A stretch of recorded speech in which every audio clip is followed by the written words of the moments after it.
بسم اللہ الرحمن الرحیم۔ محترم سامعین و سامعات، السلام علیکم ورحمۃ اللہ وبرکاتہ۔ امید کرتا ہوں کہ آپ تمام حضرات بخیر و عافیت سے ہوں گے۔ اگر آپ میرے چینل پر نئے ہیں تو آپ سے گزارش ہے کہ چینل کو سبسکرائب کرتے جائیں اور ویڈیو کو زیادہ سے زیادہ اپنے دیگر گروپس اور دوست و احباب اور دیگر سوشل میڈیا پلیٹ فارم پر اس کو شیئر کرتے جائیں، تاکہ وہ تمام لوگ جو قرآن مجید پڑھنا چاہتے ہیں، سیکھنا چاہتے ہیں اور اپنے قرآن مجید کو درست کرنا چاہتے ہیں، ایسے تمام لوگوں کے لیے یہ ویڈیوز فائدہ مند ثابت ہوں اور ہمارے اور آپ کے لیے یہ اجر و ثواب کا ذریعہ بن سکے۔ دوستوں اور ساتھیوں، آج کا ہمارا جو سبق ہے وہ یا اور واو پر کھڑا زبر ہے۔ قرآن مجید میں آپ نے دیکھا ہوگا کہ بہت سارے مقامات پر یا اور واو کے پہلے والے حرف پر کھڑا زبر لگا ہوتا ہے۔ ایسی صورت میں یا اور واو کو نہیں پڑھتے ہیں بلکہ اس حرف کو پڑھتے ہیں جس کے اوپر کھڑا زبر لگا ہوتا ہے۔ آئیے اس کی مثالیں ہم بورڈ پر دیکھتے ہیں۔ جیسے الا،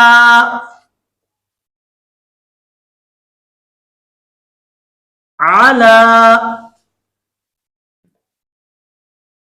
موسیٰ، زکاۃ،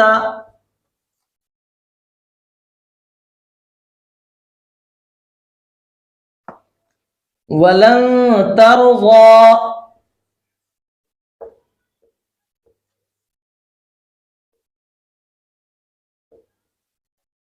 وعصى،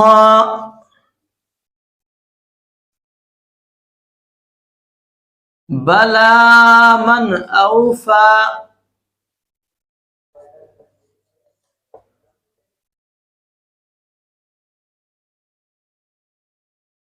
وما قلى،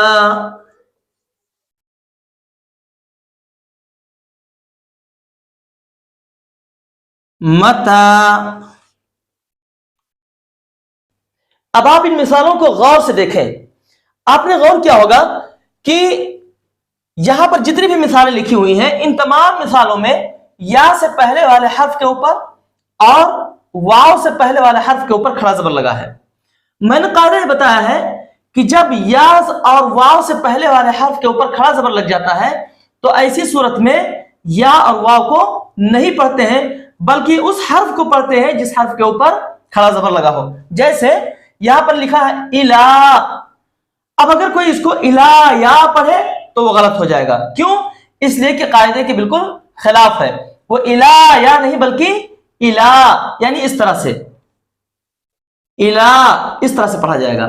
اسی طرح سے علا، اب علا لا کو کھینچا جا رہا ہے، یا کو نہیں کھینچا جا رہا ہے۔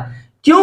اس لیے کہ قاعدہ یہی ہے کہ یا سے پہلے والے حرف کے اوپر اگر کھڑا زبر لگ جائے تو ایسی صورت میں اس حرف کو کھینچا جائے گا جس حرف کے اوپر کھڑا زبر لگا ہو۔ تو یہاں پر علا یا نہیں بلکہ علا۔ اسی طرح سے موسیٰ، یہاں پر آپ دیکھیں کہ یا سے پہلے والے حرف یعنی سین کے اوپر کھڑا زبر لگا ہے، اس لیے ہم سین کو کھینچیں گے، یا کو نہیں کھینچیں گے، یعنی موسیٰ یا اس طرح سے نہیں۔ اسی طرح سے زکاۃ، اب زکاۃ بہت سارے لوگ یہاں پر غلطی کر دیتے ہیں اور کیا پڑھتے ہیں زکوات، حالانکہ زکوات نہیں بلکہ زکاۃ۔ کیوں؟ قاعدہ یہی ہے کہ واو سے پہلے والے حرف کے اوپر اگر کھڑا زبر آ جائے تو ایسی صورت میں اس کو پڑھیں گے، واو کو نہیں پڑھیں گے۔ اسی طرح سے ولن ترضى، اب آپ دیکھیں کہ یہاں پر ضا کو کھینچا جا رہا ہے، یا کو نہیں، اس لیے کہ قاعدہ یہی ہے کہ جب یا سے پہلے والے حرف کے اوپر کھڑا زبر آ جائے تو ایسی صورت میں یا لکھا جائے گا لیکن پڑھا نہیں جائے گا۔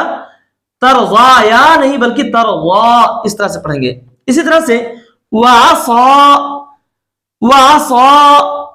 اب اس میں آپ دیکھیں کہ صاد کو کھینچا جا رہا ہے۔ کیوں؟ اس لیے کہ یا سے پہلے صاد پر کھڑا زبر لگا ہے، اور قاعدہ بھی یہی ہے کہ یا سے پہلے والے حرف کے اوپر اگر کھڑا زبر لگ جائے تو ایسی صورت میں ہم اس حرف کو کھینچیں گے، نہ کہ یا کو۔ یا لکھا جائے گا لیکن پڑھا نہیں جائے گا۔ ان تمام مثالوں میں قاعدہ یہی ہے کہ یہ لکھے جائیں گے لیکن پڑھے نہیں جائیں گے۔ اسی طرح سے بلا من اوفا، اوفا فا کو کھینچا جا رہا ہے، یا لکھا ہے لیکن پڑھا نہیں جائے گا، فا کو کھینچا جائے گا، کیونکہ قاعدہ یہی ہے کہ یا سے پہلے والے حرف کے اوپر اگر کھڑا زبر ہو